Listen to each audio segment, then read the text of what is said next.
Hey everybody, today this is a time lapse of the skeleton totem that I sculpted, and I've recorded the time lapse already, and I'm just going to narrate over this.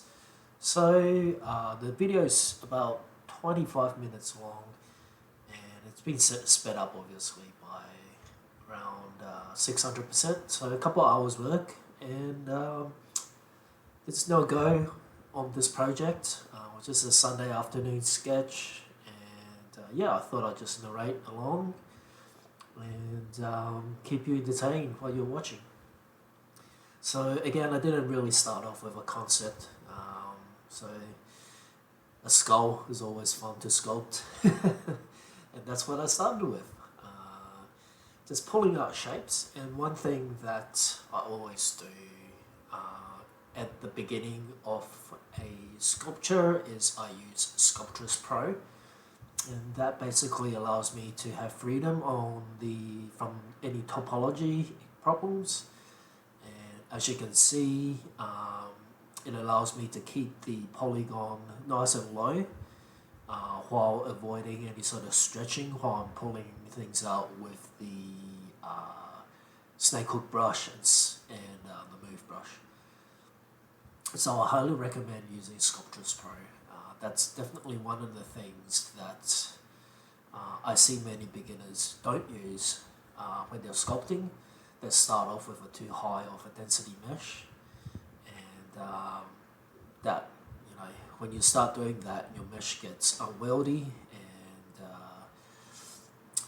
it's difficult to concentrate on the main forms and shapes when you're dealing with so many polygons. So I do have a tutorial on YouTube about Sculptris Pro, or at least a beginner's guide on ZBrush that goes over it. So you can definitely give that a look. But yeah, so just continuing out now, playing with the shapes, and you'll see me starting to look more on the side view now. So previously, before, I was just concentrated on the front view silhouette, but now I am a little bit looking on the side and spinning the model around more and more, just to get a feel of the 3D forms. So you don't, when you're sculpting, you don't want to just stick with one side. You always want to be spinning your model around and checking how your model looks like from different angles. And that's also important before going into any fine detail, is to get the overall shape of your model down first. So you see me in here just blocking out some teeth, and again, because I'm using Sculptris Pro, I can sculpt detail without subdividing the model up too many times. So the teeth area here is using a lowest Sculptris Pro value, which allows me to sculpt more polygons. And you see me from here on end, I am starting to detail the model now. So I've blocked out the basic silhouette and forms, and now I'm just stepping up the polygon count on Sculptris Pro and sculpting in more details. So this little blood thing is a separate subtool, and that just allows better control to avoid any sort of overlapping while I'm moving things around. And so just detailing, yeah, at this stage, most of the shape of the sculpture is done, and I'm just messing around with different details and stuff like that. So one of the things to a good sculpture is to have overlapping areas, and I'm just trying to figure out overlaps. And now I think I've decided, okay, this is going to be a totem sitting on some sort of sphere. So now I've just added in a half sphere down the bottom, and I'm just deciding how I'm going to integrate that into the overall idea of a totem sitting on the sphere, half sphere. And again, yeah, just pulling out details with Sculptris Pro. So those little tentacle tube things, using Sculptris Pro on and the snake hook brush to pull them out.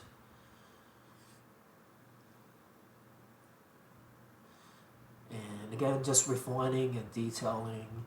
So you see, I don't use too many brushes while I'm in the early stages. So down the bottom, obviously I've got a custom interface, and I've got pretty much most of the brushes I use throughout my sculpting. So there's not too many in there. Obviously, when you're doing specific stuff like armor or hard surface stuff, you'll be using different brushes. But for organic sculpting, this is mostly what I use, is the clay build-up. I've got a custom clay brush as well, which with a softer alpha. Inflate brush with Sculptris Pro is good. You just got to be careful not to have the subdivision level too high, because it sometimes can crash. But yeah, otherwise inflate brush with Sculptris Pro works really good. And for cutting in details, I like to use the pinch brush with a height offset and the alpha, and also the deco brush as well is good. I know many people like to use Damien Standard. Personally, I don't like the way that it behaves. I prefer deco or /2 or /3, sorry. And yeah, so now I am just mirroring the sculpture to the back to give it more depth. And you can see I'm using Sculptris Pro with the smooth brush to basically just smooth out all the details. It's a quick way.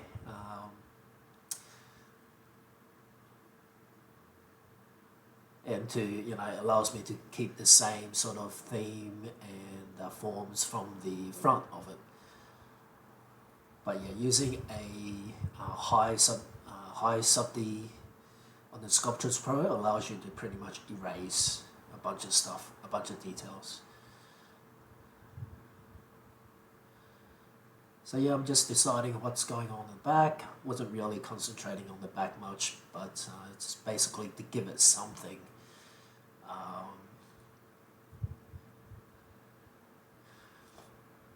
And you'll see towards the end, I will start live boolean everything together, but I believe this is why ZBrush ended up crashing, because I was trying to use dynamics. Okay, I didn't record that bit. That's fine. But yeah, I was trying to use dynamics with Sculptris Pro. Don't do that; it will crash. So you got to be a little bit mindful when you're using Sculptris Pro.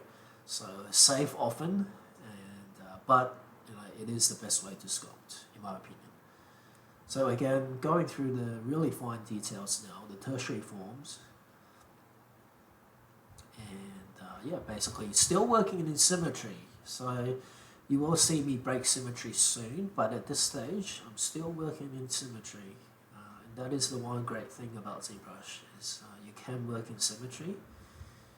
Saves a ton of time, but at some point, it's always best to break that symmetry, especially when you're getting to the tertiary details, the final little details. You want to break symmetry while you're doing that, and that just gives the model a more realistic feel. So this could be a man-made thing, and obviously man-made things are generally symmetrical, but it has some of the organic details in there, and organic details are generally asymmetrical. So yeah, you'll see me break that symmetry soon, probably after I do the live boolean and merge everything together.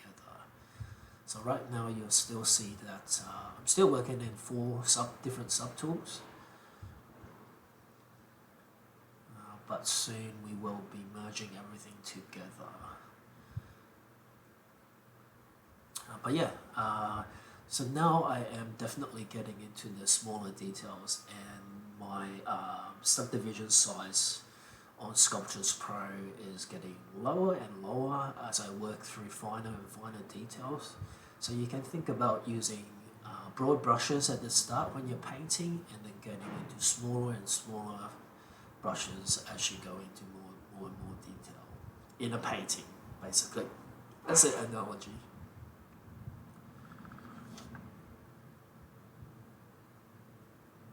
So going through, just adding random details. I'm not really referencing anything here, just following the forms of the larger details and then pulling out smaller details based on the main forms.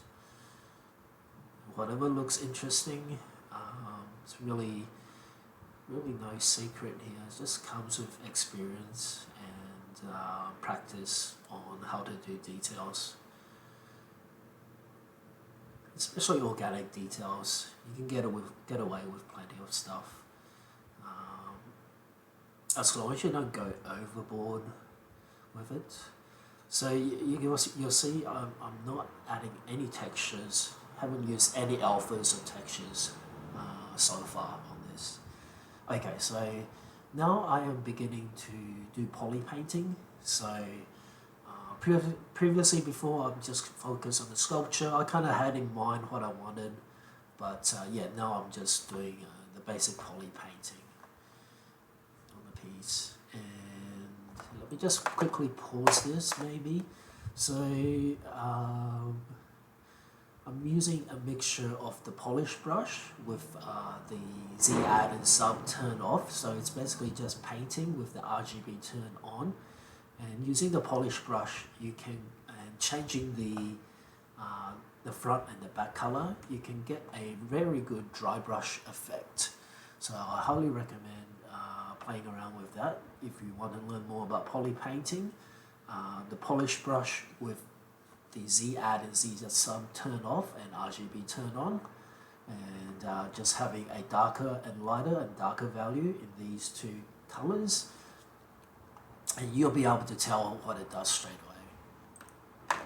So I'm just using that technique to do some bit of dry brushing, so the bits that pop out have a lighter color, and the bits, the cavities will have a darker color. And then I will switch to the normal standard brush with RGB turned on, and I will go back and just paint colors, normally.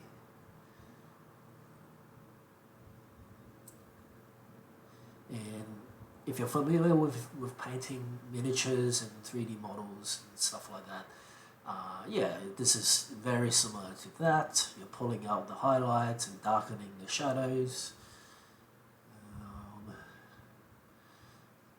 making things interesting. And again, you'll see I'm still working in symmetry. However,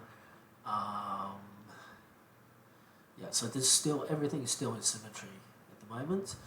And now I think, now I start to do the final asymmetric details. So don't have symmetry on anymore. You'll see when I switch symmetry off, it's all the small final little details right now with symmetry turned off.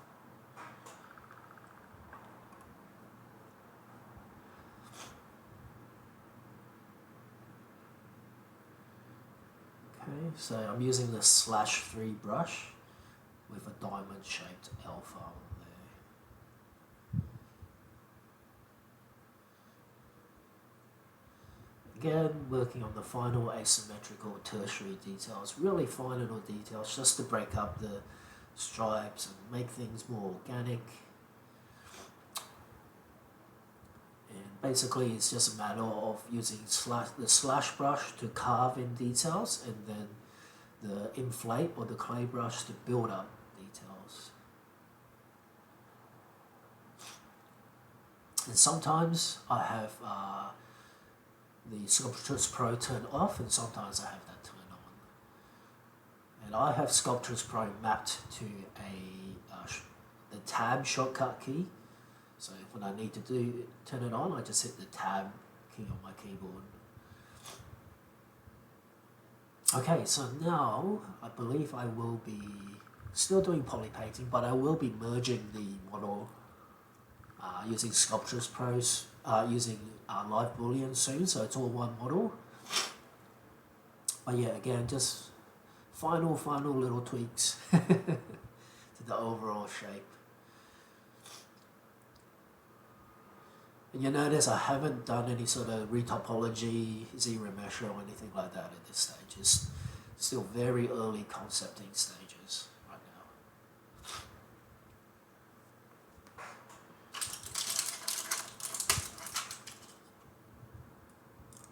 And using Sculptris Pro, you can get some really nice organic details if you use a low subdivision level. Also less polygons, it sort of crunches up the polygons, right?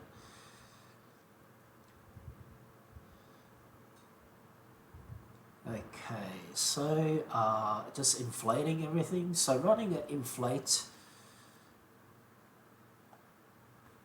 Oh, I believe this is where it crashed. No, okay.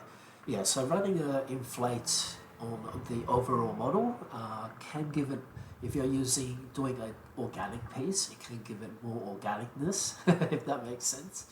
So running an overall deformation inflate, and also play around with the contrast as well. Now, I really recommend you doing this at the end, towards the end of the project, so not too early. You want to lay everything down. You want to be, 90% done with your piece, and then afterwards play with the deformation, inflate, or contrast. So again, now I've definitely broken symmetry. I'm just pulling out shapes that makes the silhouette more interesting. And look, yeah, I've no idea what this is supposed to be. This is just art. I'm just pulling random shapes out, making interesting things.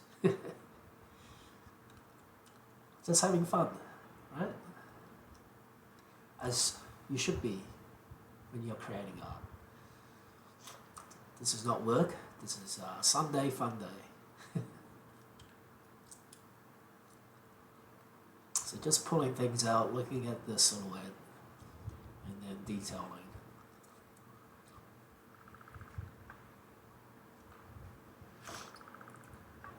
And so I have made this model available as STL on my Patreon. So if you wanted to, take a look at the ZBrush project as well, it's there. But I was imagining this to be some sort of little game model piece that you could print out or something. It could be interesting. Like a miniature for a game. D&D piece. Makes sense, right?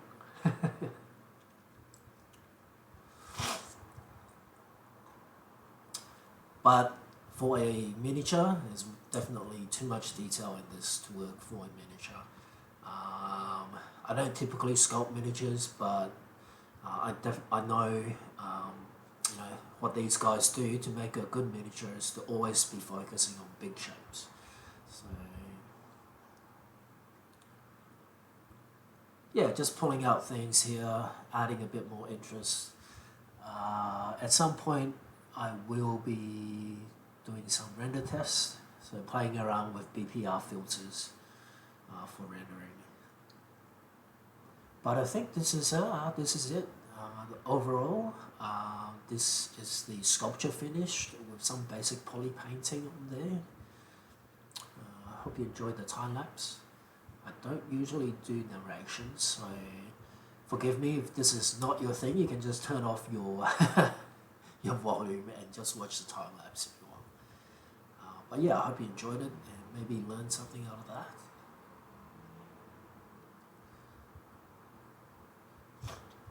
So now I'm definitely thinking more about the final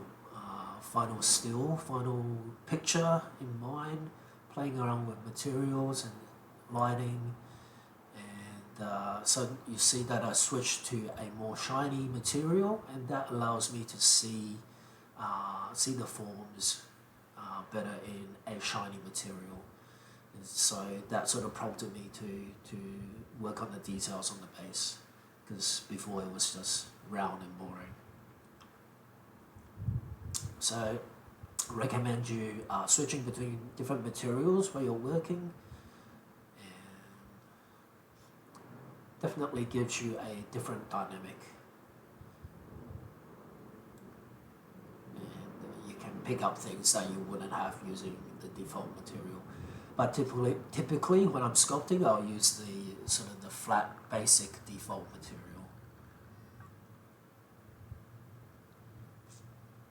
Okay, really going in here now, doing tertiary details, fine texture.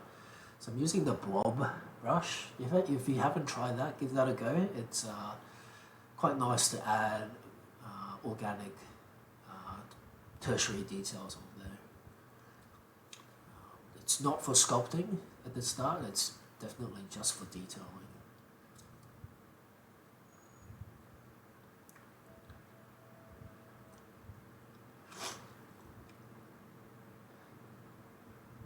Cool, so I think this is where everything is pretty much locked in for the sculpture, and I have done a live boolean and basically merged everything together, switching the canvas to a portrait style canvas and thinking about how I'm going to be rendering this guy. So playing around with some lights on here and then doing a test to see how the shadows react. And then now I am playing with some BPR filters, adding on the ambient occlusion, and yeah, playing around with BPR filters. So if you're on my Patreon, I have uploaded the ZBrush project with the BPR filter settings that I'm messing around with here. So you should be able to see that if you open up the ZBrush project on my Patreon. Adding a bit of noise, adding a bit of stroke on the edges, adding in an interesting background. And so, yeah, the ZBrush BPR filters, they're good for getting a illustrative look, if that's what you're going for. So you'll see now that I'm doing a stroke filter on there, but because I am still in such a low subdivision level, the edges were darkening. You can see the polygons in there, but that's easily fixed if you just switch on the here we go. Let's go back here. Switch on the dynamic sub D, and that will smooth things out. Cool. So guys, yeah, I hope you enjoyed that, and if you're interested in watching more or downloading this particular ZBrush model, it is on my Patreon, and that website address is patreon.com/jc_sculpture. Thanks for watching, guys. Have a good day.